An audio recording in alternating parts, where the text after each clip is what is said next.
saa 11 bari batugezemo batwiraramo baratwica, ariko bica abantu uwo mugoroba. Ni nayo tariki twibukaho iwacu Shangi. Bisha abantu imiborogo, abantu baraboroga, kuboroga birashira, abantu bapfa nk'intama z'imbago. Baca imiryango ya kiliziya binjiramo, bakoresha ubuhiri, amahiri babaga baratemwe imisumari, batema abantu, batema abana, batema abakecuru. Ikintu cyaturokoye mu mugoroba twe tutapfuye ni umuvandimwe twari twarahunganye waruzi by'amashanyarazi, yaragiye yica amashanyarazi, bijya mu mwijima, baravuga ngo bataza gutemana nabo, barataha, ariko n'ubundi barazindutse mu gitondo. Ngewe rero uko narokokeye mu iyo kiliziya murayizi nta cyumba kibamo, ntabwo wasobanura ukuntu umuntu arokokera mu kiliziya. Nagiye kuri aritari nk'aha mpagaze, noneho abantu banyirundaho hejuru, abangiye hejuru bose barabishe ku buryo wasunikaga umuntu ugasanga bamuciye umutwe, ugashyira akaboko ukumva akaboko kagiye mu muntu. Amaraso y'abantu narayanyoye, amaraso y'abantu yarantwitse, kuko bankura mu iyo mirambo barankuruye uruhu rw'amaguru rusigaramo nk'uko umuntu avana mu isogisi.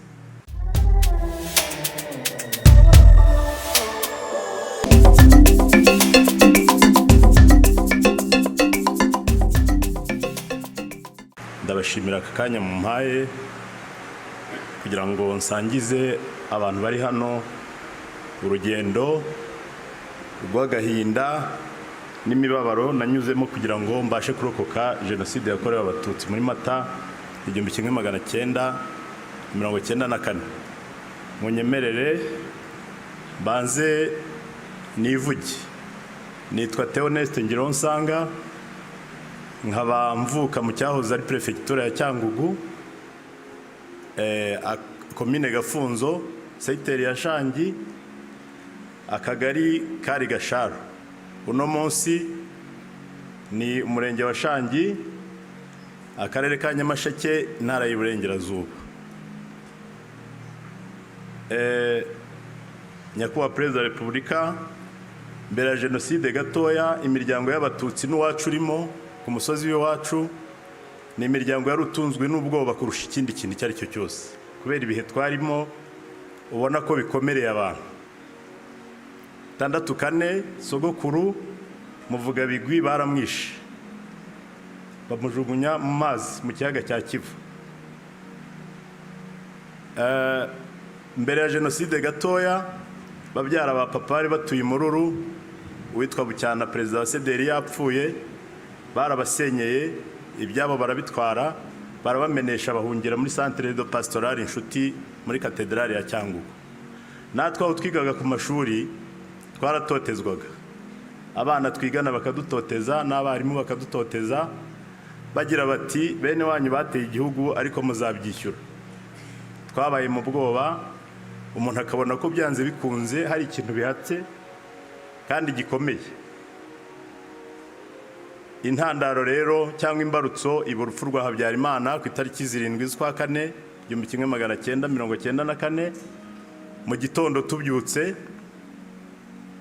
twategaga amatwi radio, twumva nyine ko Habyarimana yapfuye. Papa yari mwarimu, yari umuntu ujijutse, yahamagaye abavandimwe be arababwira ati ikiza gukurikira kuri ibi ngibi nta kindi ni urupfu, nimureke duhunge. Niko byagenze, kandi arababwira ati duhunge dutatanye. Ndabyibuka jewe niwe twajyanye, najyanye na papa na mukuru wanjye na murumuna wanjye wo kwa data wacu, yerekeza mu gice yigishagamo ahitwa Mukoma, muri segiteri ya Mukoma. Twaragiye, tugezeyo ku itariki 9 duhungira ku rusengero rwa ADEPR, niho twasanze abatutsi bo mwako gace bose bahungiye. Tuhageze ba nyiri urusengero mu gitondo ku munsi wakurikiyeho baraje baradusohora, baravuga ngo ntibashaka ko amaraso y'abatutsi ameneka muri urwo rusengero, ni dusohoke dushaka iyo tujya ku misozi. Twasohokanye na papa, atureba mu maso, ubu nibwo nyambibona kuko nanjye narabyaye. Arangije adusezeraho,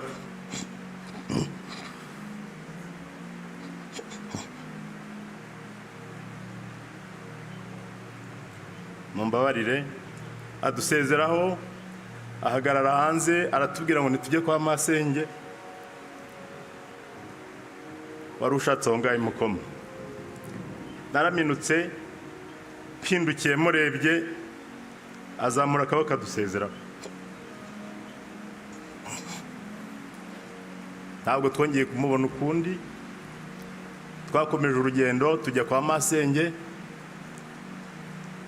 Tugeze kwa masenge dusanga babasenyeye inzu nini bayisakambuye bari mu kazu k'igikoni. Twaharaye ijoro rimwe na masenge na babyara bacu. Ku munsi ukurikiye interahamwe ziza kuhadukura zitujyana ahantu bari bakusanyirije abagore n'abana. Abagabo ubwo bari barakwimishwa birumvikana. Ku itariki 12 mu gitondo habyutse Kadode abantu bavuga amatangazo y'ubuyobozi bakangurira abatutsi bose bihishe kuva mu bwihisho bakajya mu nama yabereye kuri segiteri we kugarura umutekano wa hehe. Abatutsi bagiye kuri iyo segiteri b'abagabo bose nta numwe wahavuye. Uwitwa Bahati Enoki barahamwiciye baramubaga barya umutima we barawotsa ngo ubwenge afite budapfa ubusa. Abantu barabafungiranye babashyira muri segiteri bamenamo essence bashyiramo za grenade barabica barabarangiza nta muntu n'umwe waharokotse. Aho twari turi mu giturage ubwoba bwakomeje kwiyongera. Cyakoze turimuka tuvaho tujya ku rusengero rw'abadive rwaraho mu Gahinga turahirirwa. Bigeze nka saa 5 interahamwe ziraza n'ubundi zibwira abagore bari bahari. Abagore bumva nibo bari basigaye ngo nibazana abo bana bareke kwicwa n'inzara bajye kubaha ibiryo bari babazaniye. Ariko nta biryo bari bazanye mu by'ukuri. Yari strategy yo kugira ngo abantu begerane batoremwe abana b'abahungu babice abamari. Niko byagenze. Baradusohoye ngewe nkumva ko bazanye ibiryo. Nanjye nari umwana nifite imyaka 14 numvaga bazanye ibiryo koko. Ndavuga reka ngiye kurya kw'ibyo biryo. Njya kuri wa mustari bavanamwe abakobwa babasubiza abanyina. Twebwe abahungu batujyana ku cyobo badushyira ku murongo. Twara abana benshi bagira nko mu 120 ndabyibuka. Baturuka iruhande batema. Interahamwe yitwa Gasota yari yashyize igiti ku mwobo. Umwana yaramukururaga akamurambika yijose akaritema rikagwa mu mwobo. Nari ndi kuri uwo mustari nganiriza urupfu ngewe. Ndaruganiriza ndarubaza ngo warupfuwe uku niko ngiye gupfa. Ruransuzugura ntirwansubiza. Icyo nakoze narihanganye. Ariko Gasota yubuye amaso yihanagura amaraso mu maso areba muri wa mustara arambona aravuga ngo iki cyana si cyo kwa mwarimu kagiruka ngo urakora iki hano. Batubwiye ko iso yahungiye ino ngo va mu wo mustari wo rabanza twereke aho so ari. Abamvanye muri wa mustari arakomeza aratema.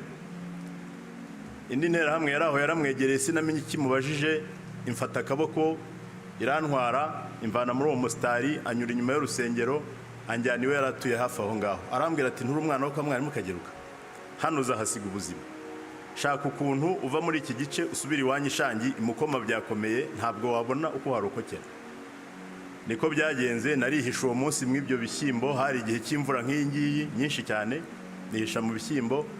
Ku mugoroba nsubira kuri rwa rusengero kureba abavandimwe banjye twagendanaga babiri nsanga baraharimo ntacyo babatwaye. Ndabafata tuva imukoma dusubira iwacu Shangi aho twavukaga. Nimbabwira kugenda mwumve ko nabyo byari nk'urupfu. Kubera ko bakoraga amarondo ku manywa bagakora amarondo nijoro. Mu by'ukuri kuva ahantu ugira ahantu ujya byari bigoye cyane wari umusaraba. Ariko urwo rugendo nararugenze kuva iwacu kuva imukoma ngi iwacu Shangi abahazi n'urugendo rw'iminota nka 30. Ariko nahagenza amajoro 2 n'umunsi umwe.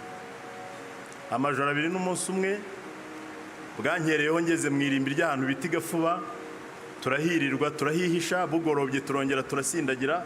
Byasabaga kugenda wakumva abantu bavugiye aha ukaryama ugategereza ko batambuka cyangwa baceceka.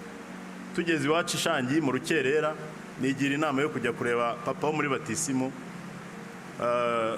niho nari mpingukiye. Ngezeyo ndakomanga mu rukerera, umugore aba ari unkingurira, amaze kunkingurira ankubise amaso ararira cyane, amarira menshi y'umuntu w'umubyeyi. Arambwira ngo bari bababwiye ko twapfuye, atariko ntabwo byakunda hano, ntabwo nahagwisha kuko na so muri batisimu nagera ahangaha arakwice.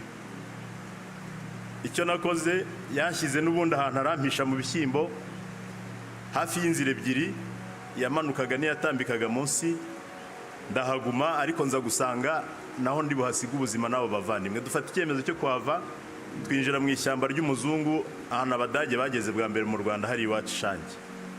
Tuva muri ibyo bishyimbo tujya mu iryo shyamba ni ku nkengero z'ikiyaga cya Kivu. Twarirutse, twarashinguye turiruka, bwari bwakeye harabonaga, dusanga umwana utuzi wo muri karitsiye ari kuvoma ku Kivu.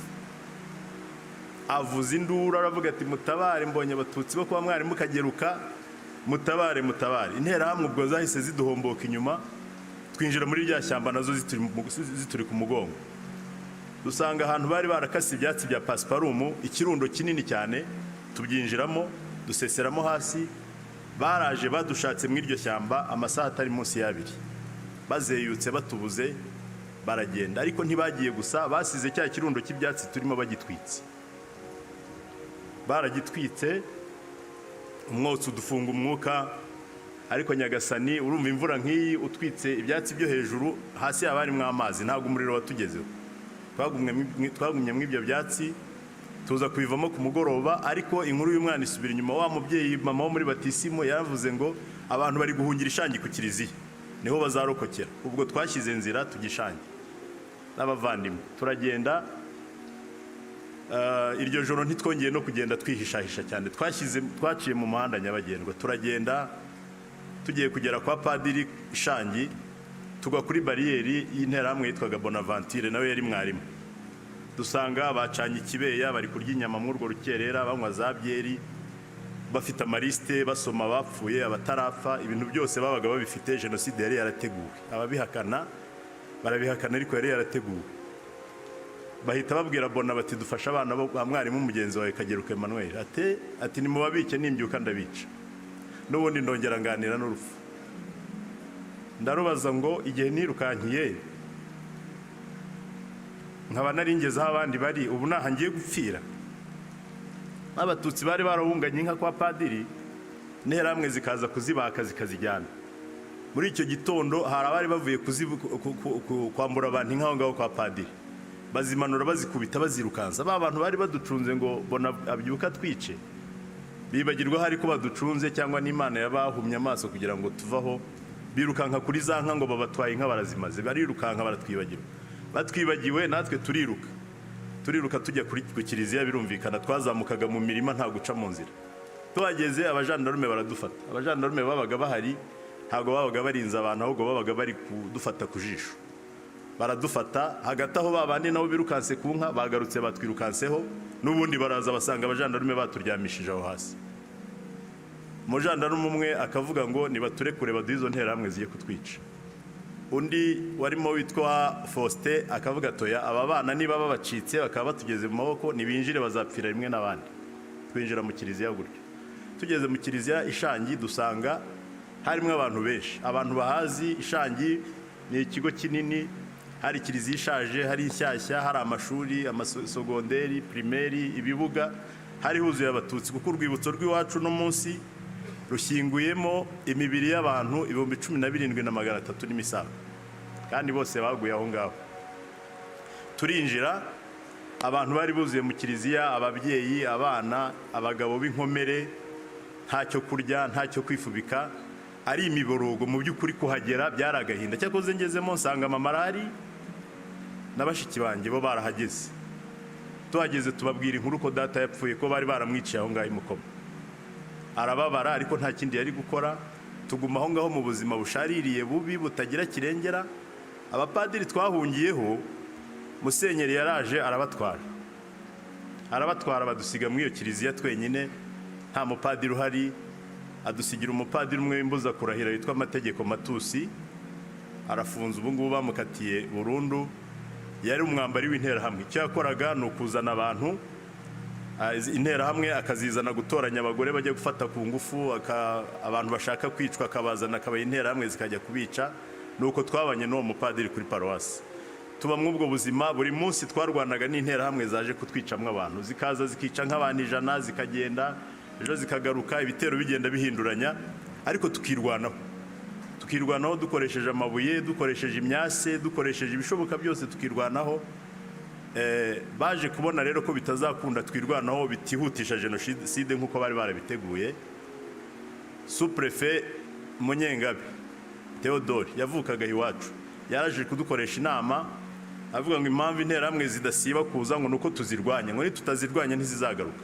Adutoramwe abantu b'abahanga, adutoramwe abantu b'abacuruzi bagera kuri 50, abapakira mu modoka abatwara muri stade Cyangugu.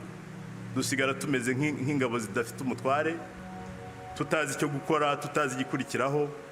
Barashuka abantu n'uwari wahunganye n'inkoni barayimwambura, dusigara tumeze nk'impeye. Uwo munsi wakurikiyeho haje igitero n'ubundi kica abantu bagera nko kuri 200. Ariko haza kuza noneho icyarurangiza, igitero cyarurangiza cy'interahamwe yo mu Bugarama yitwaga Yusufu azanye interahamwe zuzuye amabisi, yari amabisi nk'6 ku itariki 29 nka saa 10 bari bahageze. Interahamwe zambaye amakoma, zifite intwaro za gakondo, bafite imbunda, bafite amagrenade. Saa 11 bari batugezemo batwiraramo, baratwica, ariko bica abantu. Uwo mugoroba ni nayo tariki twibukaho iwacu Shangi, bisha abantu imiborogo, abantu baraboroga, kuboroga birashira, abantu bapfa nk'intama z'imbago. Baca imiryango ya kiliziya binjiramo, bakoresha ubuhiri, amahiri babaga barateyemo imisumari, batema abantu, batema abana, batema abakecuru. Ikintu cyaturokoye mwo mugoroba twe tutapfuye, ni umuvandimwe twari twarahunganye waruzi by'amashanyarazi, yaragiye yica amashanyarazi, bijya mu mwijima, baravuga ngo bataza gutemana nabo, barataha, ariko n'ubundi barazindutse mu gitondo.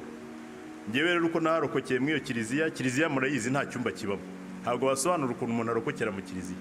Nagiye kuri aritari nk'aha mpagaze, noneho abantu banyirundaho hejuru, abangiye hejuru bose barabishe ku buryo wasunikaga umuntu ugasanga bamuciye umutwe, ugashyira akaboko ukumva akaboko kagiye mu muntu.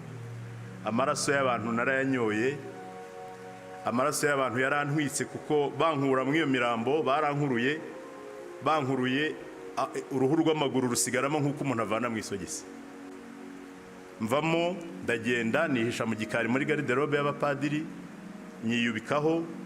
Saa 11 za mu gitondo n'ubundi interahamwe zari zihageze, ziraza, uwarokotse uwakomeretse n'ubundi barongera barica mu icyo gitondo kugeza nka saa 2. Baravuga ngo kwica nibahagarike batangire bajye gushyingura abo bantu bari bamaze kwica. Niko byagenze, babaye nk'abahagaritse gatoya, batangira gushyingura. Wari umunsi w'isoko, bahagarika n'abari kujya mu isoko baza kubafasha gushyingura. Noneho bakatubwira ngo bajyanye abantu kuri Croix Rouge. Icyo bo batujyanagamo yari fose ijyamo imyanda y'abanyeshuri. Cyobo kinini cyane, cyari kinini cyane. Bakajya babeshya abantu ngo ni Croix Rouge ngo iri kuhavurira abantu, ngo n'uwakomeretse gahorazi.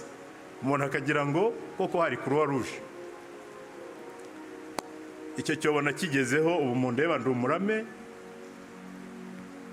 Icyo cyobo nanjye bakintwayeho. Interahamwe zankuye mu iyo garderobe, zinjyana mu babyeyi bari bakomeretse gakeya, bari mu ruhavu, ahantu bari babicaje mu rubavu rwa kiliziya. Nicarana nabo, hashize akanya bari gutwara iyo mirambo bangarukaho. Baraza bavuga ngo mwaba ababyeyi nimusake murebe ko nta muhungu urimo. Basatse basanga twarimo turi abahungu bagera nko muri 8. Nanjye ndi muri abo ngabo. Baratwambura, ubwo nta kindi cyakurikiragaho, wagomba guhita ujya kwiyo Croix Rouge bakagutsindayo. Ngewe rero bampaye umwana twiganaga witwa Kamanutse, yari afite icumu ry'ingobe. Baramubwira bati sha batore wica umuntu atoya, ati fata uyu nguyu. Ati fata uyu nguyu numugezayo, umuterera icumu mu mutima ukururi. Ati reka, ati ndabikora. Baduhereza akana bari bacuje umubyeyi aho ngaho twari twicaye muri abo, bagakubise ku rukuta, akana k'agahungu. Bamuvanye mu mugongo wa nyina bamukubita ku rukuta rwa kiliziya, ubwonko burasohoka, bamuterera nyina. uwo niwe bampaye ngo njye kumushyingura, hanyuma uwo mwana tumutwara Nyatsinde. Twaragiye tugeze ku cyobo, turi kugenda ndamubaza, kamanutse ko twiganye uranyica nakugize? Arambwira ati ndakwica, tubu abatutsi mwaremewe gupfa. Ariko tugeze kuri Croix Rouge, kuri icyo cyobo bitaga Croix Rouge, ibintu byahaberaga ntabwo ari ibintu amaso y'umuntu yaremewe kureba. Ndababwiza ukuri, umuntu umwe yabaga ari kwicwa n'abantu nibura nka 20. Warahageraga ugasanga imipanga irashabira, amahira arashabira, amacumu arashabira, abo bashyizemo bacuramye, abo bashyizemo batarapfa. Mpageze uwo mwana arebye ibintu biri kuhabera, nawe agira ubwoba, ararangara gatoya, muca inyuma ndirukanka. Amaguru yari yagize ibinya, ariko nta kundi, y'amagara atewe hejuru buri muntu asamaye. Ndasindagira, ngeze mu kibuga hagati mpura n'interahamwe ebyiri. Baturage he wa mwana we wambaye ubusa kugomba gupfira hariya. Baramfata bansubiza inyuma, nabibwira ariko hari umurambo uri hariya muri ba bagore, ngiye kuwuzana mu nyice, nimureke ngiye kuwuzana hariya, banze kunyica ntarawuzana. Baranzunguje abagabo babiri b'ibigango, baranjugunya nuko hari mu mvura, inda iragenda ivaho uruhu. Ariko ndaryama nitekerezaho, ndeba inyuma mbona bakomeje, ndebye imbere mbona nta bantu bahari, ndasindagira, ndongera ndiruka ngera muri baba mama. Ngeze muri baba mama, batuye umuhungu aradukoraho, abana bacu babamaze, ugarutse gukora iki? Sangamo umugore wa data wacu kubw'amahirwe afata umurambo wari uraho w'umubyeyi wari ukenyeye udukanga, awuvanamo utwo dukanga, n'ubundi n'abandi bari bari kubamburira ubusa. Utwo dukanga aratunyenyeza, anyicaza mw'abo bagore, abwira abagore ati uyu mwana uvuye ku cyobo akaba atapfuye, nimumwihorere urupfu rwe niruza azapfa. Nicara mw'abo babyeyi, bibaye nka 8 bavuze ifirimbi iti ntihagire umuntu wongera kwica umuntu ahangaha. Ubwo tumera nk'abarokotse uwo munsi, ariko za nterahamwe ziri ku cyobo zigiye gutaha zikanyura mw'abo bagore ngo zize gushakamwo abagore zijya kugira abagore n'abana bazajya babarerera abana. Interahamwe iraza iranyigomba rwose, irambwira iti wowe ndagutwara uzajya kunderera umwana. Ntekereje ko n'umuhungu ukenyeye ibitenge, ntekereje ko umuhungu ari ikizira, ndavuga nti uwo munsi wanjye noneho n'uyu. Uwo mubyeyi arambwira ati humura. Ariko nkaba nari nicaranye na mushiki wanjye muto wari warokotse nawe, ari aho ngaho nta n'igisebe nta n'uwamukoze. Mbwira uwo mubyeyi nti wanyingingiye uyu muntu tukamuha mushiki wanjye, ngewe nkareba ko narenga uyu munsi. Mushiki wanjye twazanye ari hano, yabyibutse ajya ambwira ati warantanze.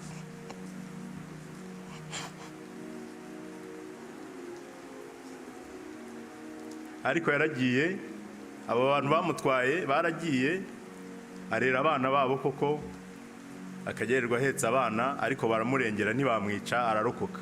Ubu ariho nawe yabyaye abana be.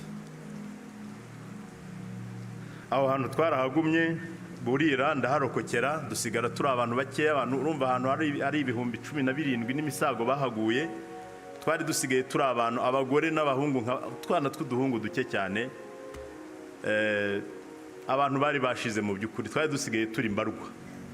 Tuguma aho ngaho, ntacyo kunywa, abakomeretse nta miti. Yakoze ababikira baratwitangira, bakajya baza bakavura ibisebe by'abantu aho ngaho, inkomere, imiti ntayo, ibyo kurya ntabyo. Hagati aho n'amazi yazaga kwa padiri, interahamwe zirayakata. Amazi niyo yaradutunze nayo bayakuraho. Twasigaye rero tunywa ikiziba, imvura nk'iyi yahita tukajyaho ibiziba byaretse tukagotomera, tukagira iminsi yo kubaho kubera ayo mazi twanyoye. Twabaye aho ngaho mu buzima bugoye, tubana n'uwo mupadiri witwa Amategeko, na n'ubu ntiyemera icyaha. Akirirwa aragiye inka ari kuvumbura abantu bihishe mu mashyamba aho ngaho, yabona utarabutse ugiye gushaka icyo kurya akagutanga bakakwica. Igihe cyarageze rero baza gufata icyemezo cyo kudukusanya, abatutsi bose barokotse muri Cyangugu, baradukusanya batujyana ahantu bita Nyarushishi.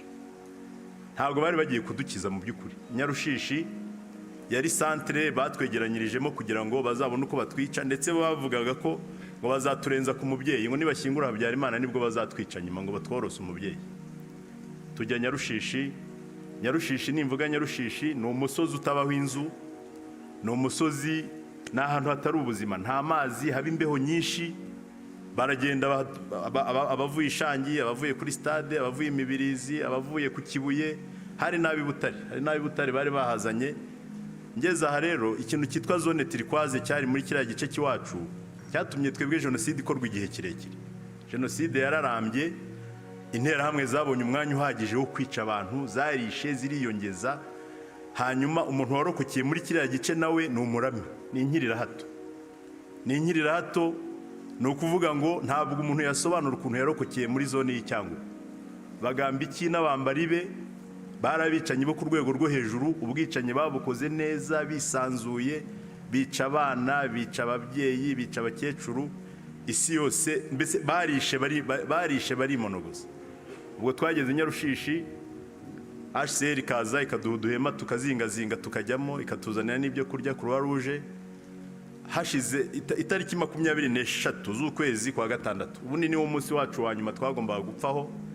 Interahamwe zaturutse mu makomine yose ya prefegitura ya Cyangugu, zaje kutwica, zaje kuturimbura.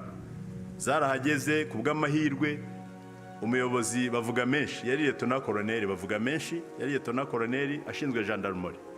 Yaraje yirirwa aho ngaho aducunze kuva mu gitondo kugeza nka saa 9, nta wanyoye amazi, dutegereje gupfa turi kureba interahamwe zatuzengurutse. Ngewe ubwo muri 1994 nari nsibiye mu wa gatandatu kandi nari umuhanga, ntago gutsinda byabagaho. Twararokotse tujya mu mashuri turiga, ubu narize ndangiza sogonderi, niga na kaminuza.